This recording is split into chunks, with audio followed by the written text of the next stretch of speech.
I knew Jesus. I didn't live for Jesus.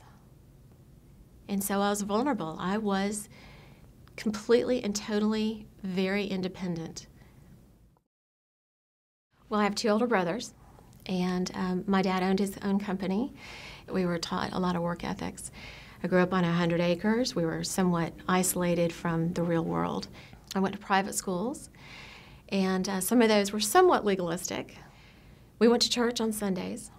We went to church Wednesday nights, and Billy Graham came into town, and I heard that message.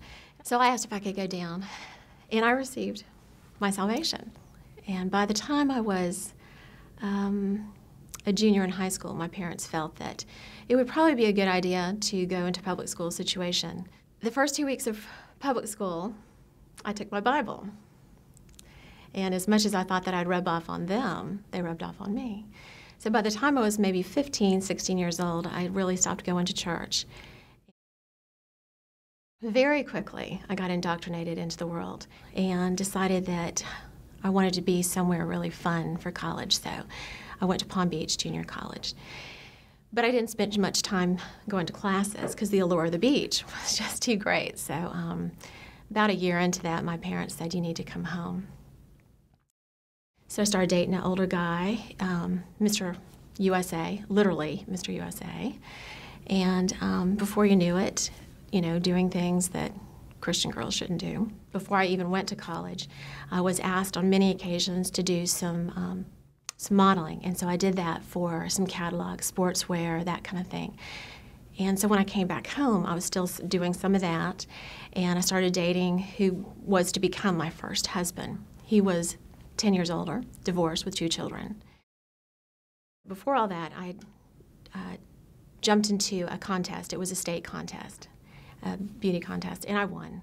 And then the guy that owned the gym where I went to said, "There's a national contest that is Miss Nautilus." And I was chosen to represent Georgia. Anyway, I won, and that was kind of a national, exposure there. And before you knew it, all these people started asking me to come and represent their company. Flying to Chicago and Vegas and California and Toronto and New Orleans and Orlando, and representing companies as a trade show spokesmodel. And all during this time, I'm not going to church. So now I'm married, I have 2 stepchildren, and my husband was into bodybuilding. And these were the early 80s, and our life became very difficult. And my life of being away, it was just, we disappointed each other, and we divorced.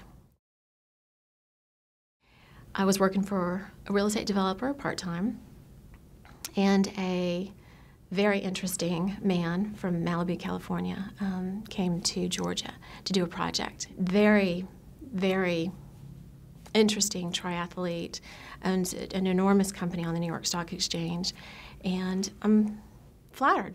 I'm being pursued. So then I was pregnant by this relationship. And his lifestyle and my lifestyle were not going to mesh as far as bringing up a child together. And little Miss Independent thought, well, I'll just do it on my own. And I did not call and let him know until the child, who's my oldest son, was 4 years old. And there I didn't take it to court. I didn't set out to do anything because I was just Miss Independent. A pregnancy like that, when you come from a Christian home and the only daughter, that was tough for my family. It was a disappointment for my family. The son is an amazing gift in my life and a huge turning point. But there's a lot of guilt.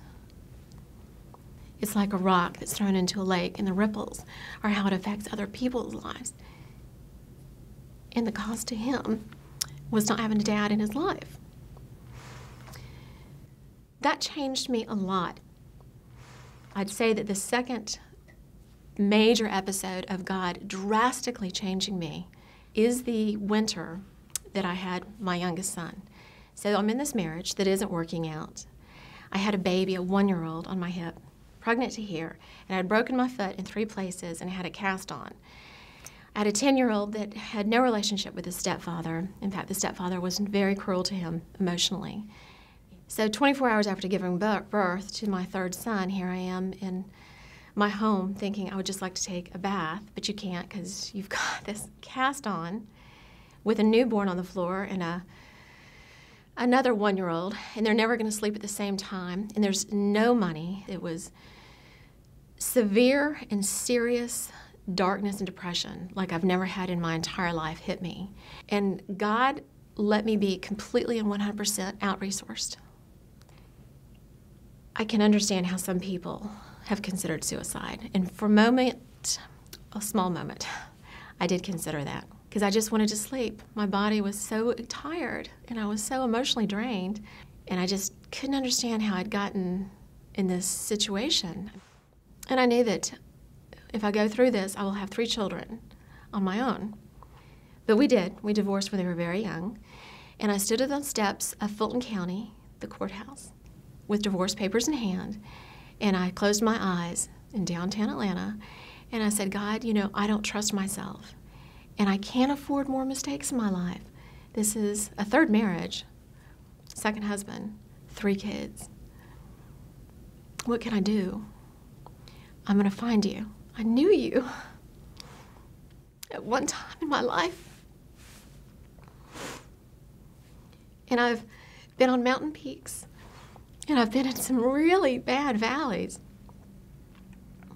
And I was just looking for that mediocre life. And I would find him, and I would pursue him. And he said, you'll find me if we seek him with our whole heart. And I did. From that moment on, I was going to be in small groups. I would take my children every Sunday, all 3 of them. We'd go to church. I was reading. I changed completely my lifestyle. I said no to a lot of different jobs that just put me in an arena that might not be appropriate or godly. And I prayed a lot. I learned from Scripture and just my life that every single blessing in the Bible is tied to our obedience. I know that consequences are serious and that God can be merciful even in our poor choices. And there is nothing that I've seen that the world has offered me to compare.